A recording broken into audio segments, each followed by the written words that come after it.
Everyone, আশা করি সকলে ভালো আছেন ও সুস্থ আছেন। আমরাও ভালো আছি। আর সকাল সকাল একটা গুড নিউজ দিই যে আমার ফ্রিজটা ঠিক হয়ে গেছে। আমি যে কাজটা করেছিলাম মানে ফ্রিজের ক্লিনিংয়ের ব্যাপারটা, সেটাতেই ফ্রিজ ঠিক হয়ে গেছে। মেকানিক এসছিলেন, দেখেছেন, দেখে বললেন যে কম্প্রেসারটা ঠিক মতন গরম হচ্ছে না, তো 4 থেকে 5 ঘন্টা ফ্রিজটাকে অফ করে রাখুন, অফ করে রেখে তারপরে অন করুন, তাহলে দেখবেন ফ্রিজ কিন্তু চালু হবে, ঠান্ডাও হবে।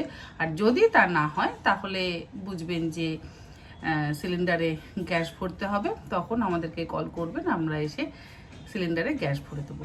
তো সেই সমস্ত সমস্যা হয়নি। অ্যাকচুয়ালি পেছন দিকটা ওই ফিল্টারগুলো এতটাই ময়লা হয়ে গেছিলো, আমি ওই যে 2 বছরের কাছাকাছি মনে পড়লো যে 2 বছরের কাছাকাছি আমি তো কোনো রকম ক্লিনিং করিনি, তাই কম্প্রেসারটা ঠিক মতন গরম হচ্ছিল না, আর বিশেষ করে ফ্রিজারের দিকটা ঠিক মতন গরম হচ্ছিল না।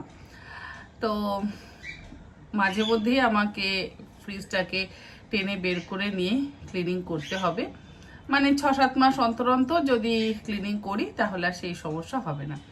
তো শ্রাবণী সেনগুপ্ত দি ভীষণভাবে ওয়ারিড ছিলেন, প্রত্যেক দিনই আমাকে জিজ্ঞাসা করছিলেন যে তন্নি তোমার ফ্রিজ কি ঠিক হলো? হ্যাঁ দিদি, আমার ফ্রিজ ঠিক হয়েছে।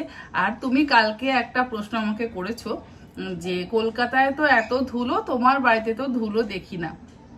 একদম ঠিক, আমার বাড়িতে ধুলো দেখো না, তবে ধুলো অবশ্যই আছে, ধুলো ছাড়া তো আমাদের কলকাতা নেই।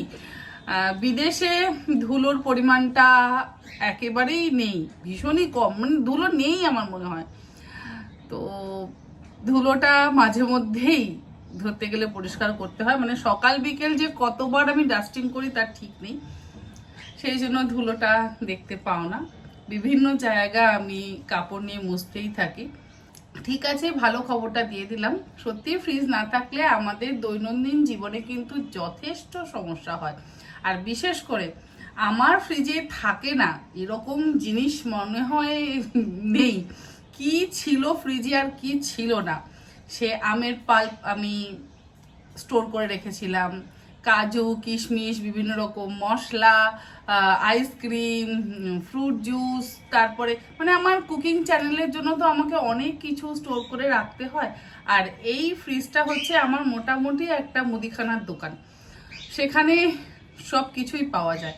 আর সেটা যদি শুধু মুদিখানার দোকান না, মুদিখানার দোকান, বাজার, সব কিছু।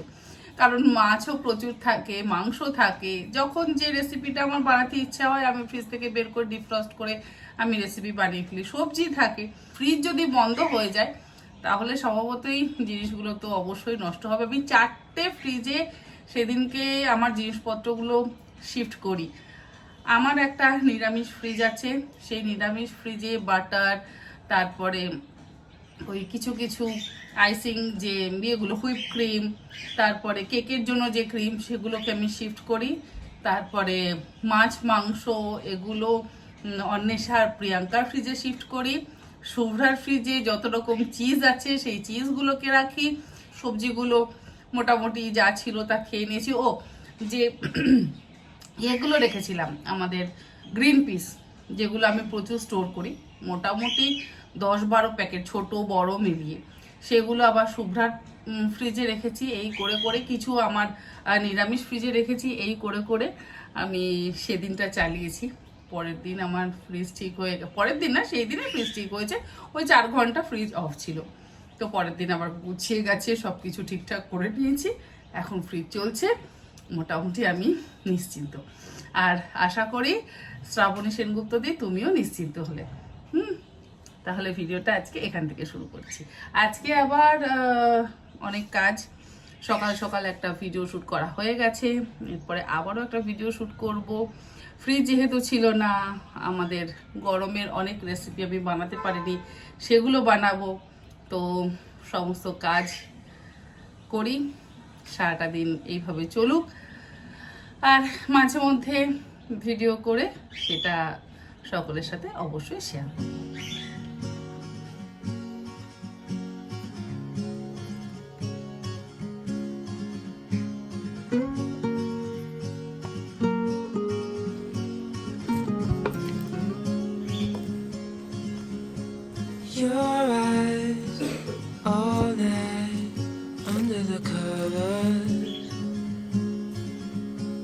Your place, my place, it doesn't matter.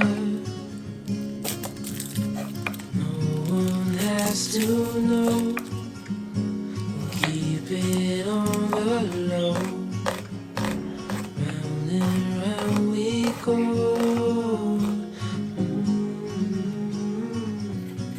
Falling for you.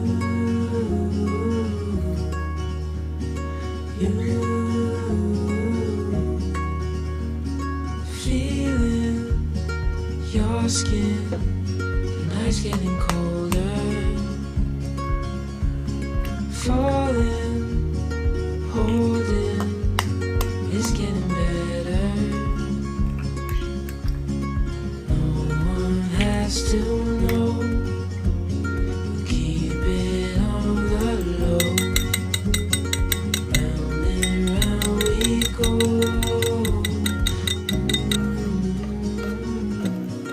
Falling for you.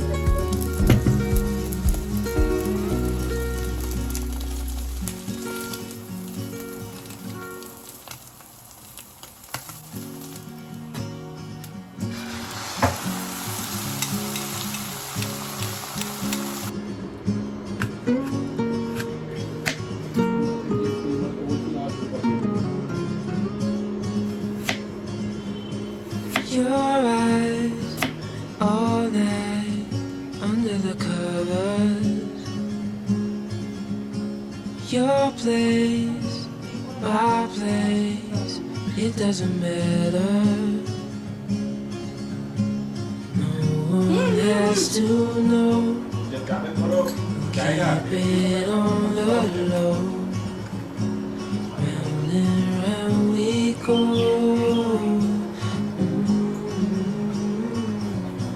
Falling for you.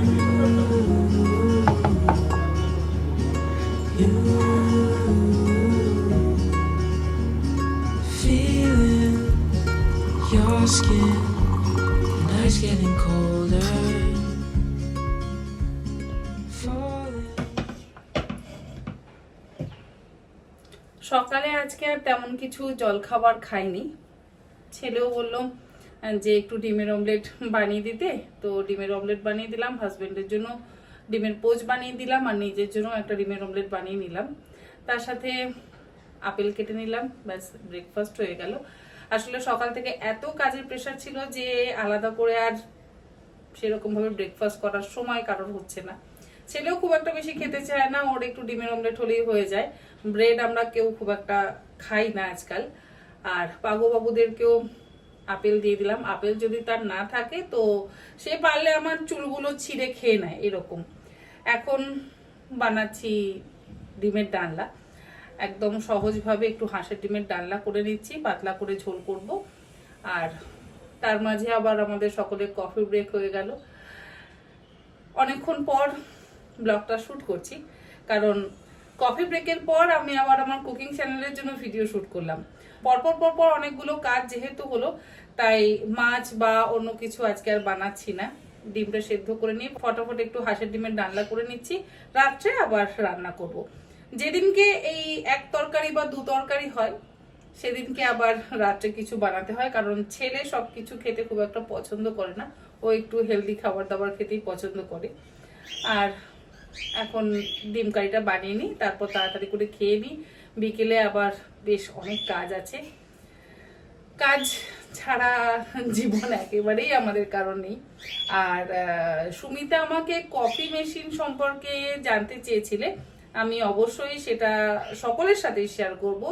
একজনের সঙ্গে শেয়ার করলে বাকি জনরা জানবে না, তাই জন্য ভাবলাম যে ব্লগেই আমি এটা শেয়ার করি, তাহলে সকলেরই সুবিধা হবে। কফি মেশিন সম্পর্কে সকলেরই একটা আলাদা আইডিয়া হবে।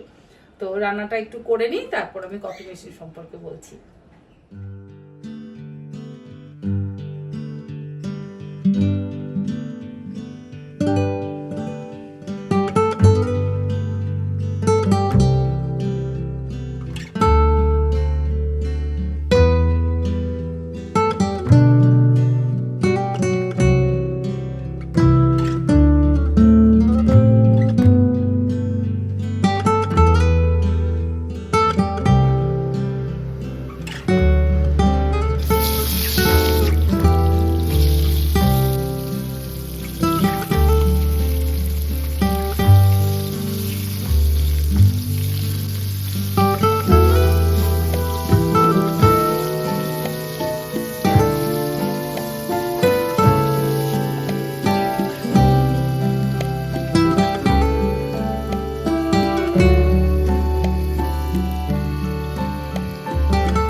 আজকে কাজ করতে করতে ভীষণ লেট হয়ে গেছে। আসলে যেদিনকে সকালে কুকিং চ্যানেলের জন্য ভিডিও শ্যুট করতে হয় সেদিনকে বেশ অনেকটাই সময় চলে যায়। তারপরে যদি আবার একটু আমরা কফি ব্রেক নিয়ে ফেলি বা টি ব্রেক নিয়ে ফেলি তাহলে আরও সময় চলে যায়। তাই জন্য তাড়াতাড়ি করে এই ডিমের ডালনাটা করছি। খেতে তো হবে, শুধু তো এক তরকারি দিয়ে খাওয়া যাবে না। এবারে যা গরম আবার পড়ছে, তো সেই গরমে খুব বেশি রিচ খাওয়া দাওয়া করতেও একেবারে ভালো লাগে না। তাই হালকার মধ্যে যদি খাবার খাওয়া যায় তাহলে বেশি ভালো হয়। প্রথমে ভেবেছিলাম ডাল সেদ্ধ, আলু সেদ্ধ, ভাত এরকম কিছু করে নেব। তারপরে দেখলাম ছেলে খুব একটা ওই ডাল সেদ্ধ, আলু সেদ্ধ, ভাত খেতে পছন্দ করে না দুপুরবেলা। তো চটজলদির মধ্যে এই একটাই অপশান থাকে, হয় মাংসের ঝোল, তা না হলে ডিমের ঝোল, তা না হলে ডাল আলু ভাজা। আবার আলু ভাজা করো, এই করো, ভাজাটাও বেশি খাওয়া আমার মনে হয় না ঠিক।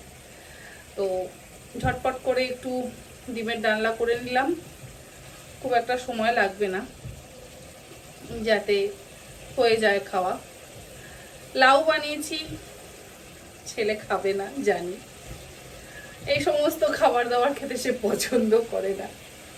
তবে হ্যাঁ, আমি দেখেছিলাম যখন আমরা দিল্লিতে থাকতাম তখন ওর এক বন্ধুর বাড়িতে গেছিলাম, তারা আগরওয়াল, রাজস্থানী। তো তাদের বাড়িতে লাউ বানিয়েছে এবং সেই লাউ দিয়ে সুন্দর রুটি খেয়ে নিল। আমি জানি না ও সবজি দিয়ে কি করে ছোটবেলা থেকে রুটি খেতে পছন্দ করে। যেমন গোয়ান প্রন কারি দিয়ে ও রুটি খেয়ে নিল বা পরেও খেয়ে নিত, ভাত দিয়ে সে চিংড়ি খেত না। এবং গোয়ান প্রন কারি দিয়েই তার কিন্তু চিংড়ি খাওয়া শুরু। আমি কখনো ওকে বাড়িতে চিংড়ি খাওয়াতে পারতাম না। আর ওই গোয়ান প্রন কারি যখন দেখলাম ও রুটি দিয়ে খেলো, তারপর আমি ওইভাবে চিংড়ি বানিয়ে দিতাম, তখন কিন্তু মাঝে মধ্যেই খেত। আর এখন খায়, এখন সেই নিয়ে সমস্যা করে না। এখন চিংড়ির মালাইকারি ভীষণই ফেভারিট। তবে মাছ খেতে খুব একটা পছন্দ করে না, তাই জন্য আজকেও আর মাছ করলাম না, ডিমটা দিয়ে কাজ ছেড়ে নিলাম। আর দাঁড়াও, রান্নাটা সেরে নিই, তারপর সুমিতা তোমার কফি মেশিনের উত্তরটা দেব। আমি জানি সকলেরই সুবিধা হবে, কফি মেশিন সম্পর্কে সকলে জানতে পারবে। আমি যে কফি মেশিনটা এখন ইউজ করি ওটাতে শুধু ব্রিউটা হয়। এর আগে আমি একটা কফি মেশিন ইউজ করতাম, দেখেছিলে হয়তো আমার যারা পুরনো ভিউয়ার্স আছে তারা দেখেছিল। সেটা কফিজা কোম্পানির ছিল, খুবই বাজে ছিল। আমি 22,000 টাকা দিয়ে কিনেছিলাম, একদম মানে একদমই বাজে। বেশি দিন আমি চালাতে পারিনি। ব্রিউটা হওয়ার পর দুধটা যেটা বেরোতো, প্রথমে তো ভীষণ সুন্দর ফ্রদিং হতো, বাট দেখা যেত কি দুধটা ঢালার পর তার মধ্যে দুধ জমে গিয়ে দুধটা নষ্ট হয়ে গিয়ে একটা কেমন বিচ্ছিরি টাইপ হয়ে যেত। তো সেই জন্য সেই মেশিনটা আমি বেশি দিন চালাতে পারিনি। যদি কেউ এসপ্রেসো বা নেসপ্রেসো কফি মেশিন কিনতে পারে তাহলে অবশ্যই ভালো, কিন্তু সেগুলো ভীষণ কস্টলি, 40,000, 50,000, 45,000। তো বাড়িতে কফি খাবো, তো তার জন্য তো অত কস্টলি কফি মেশিন কেনার কোনো প্রয়োজন পড়ে বলে আমার মনে হয় না। আমি ওই যে কফিজার কফি মেশিনটা কিনেছিলাম, সেটা দিয়ে প্রথম খুব ভালো খেতাম। 6 মাস মতন আমার ওই কফি মেশিনটা ভালো চলেছিল, তারপরে ভালো চলেনি। বাট এই যে এটা আমি ফিলিপসের কিনেছি, এটা ভীষণ ভালো, আমি বলবো। বেশি দাম নয়, 3,000 টাকা দিয়ে আমি কিনেছি। ব্রিউটা আমি বের করে নিই, আর একটা ফদার আছে সেটা দিয়ে ওই ফোমটা তৈরি করে নিই, তাহলেই খুব সুন্দর কিন্তু কফি পাওয়া যায়। মানে ক্যাফে স্টাইল কফি আমরা খেতে পারি। খুব বেশি কফি মেশিনের পেছনে খরচা করে আমার মনে হয় না কোনো লাভ আছে, যেটা আমি ভুল করেছিলাম। তো সেই জন্য আমি সুমিতা তোমাকে বলবো, এবং তার সাথে সাথে যারা কফি মেশিন কিনতে ইচ্ছুক বাড়িতে, তো তাদেরকে আমি বলবো এই ফিলিপস বা বোরোসিল এই ধরনের যে সমস্ত কফি মেশিনগুলো পাওয়া যায় না, বা ক্রোমার কোম্পানির কফি মেশিনগুলোও কিন্তু ভীষণ ভালো।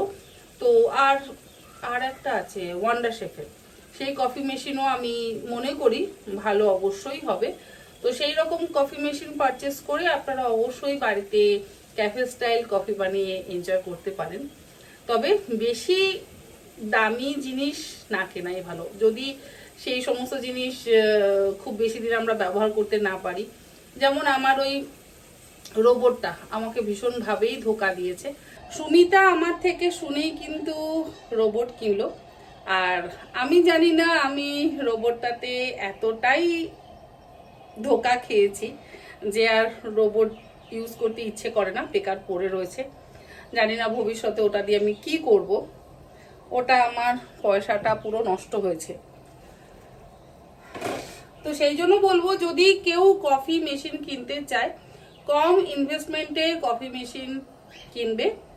2500, 2000, 3000, ম্যাক্সিমাম 3500, তার বেশি ইনভেস্ট করবে না। আর ওই একটা ফদার কিনে নেবে, তোমরা দেখেছো হয়তো আমি একটা ফদার ইউজ করি, সেই ফদার কিনে নেবে ফোম তৈরি করবার জন্য, এনাফ। আর কিছু করবার দরকার নেই বাড়িতে যদি ক্যাফে স্টাইল কফি বানাতে চাও। আর মোটামুটি আমার ডিমের ডালনার আলু সেদ্ধ হয়ে গেছে, এবার ডিমগুলো ছেড়ে দেবো, 2-3 মিনিট একটু ফুটিয়ে নেবো, তারপরে দুপুরের আমরা লাঞ্চ সারবো। অনেক লেট হয়ে গেছে আজকে।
রান্নাবান্না কমপ্লিট। কিচেন খুব ভালো করে যে ক্লিন করা হয়েছে তা নয়, মোটামুটি ওপর ক্লিন করলাম। এবার যাই দুপুরের খাওয়া দাওয়াটা সারি, আর ভিডিওটাও তাহলে আজকে এখানে শেষ করছি। চেষ্টা করব নেক্সট ব্লগ আবার তাড়াতাড়ি শেয়ার করবার। আপনারা সকলে এইভাবে আমার সাথে থাকবেন, আমার পাশে থাকবেন আর ব্লগ দেখতে থাকবেন। Bye bye.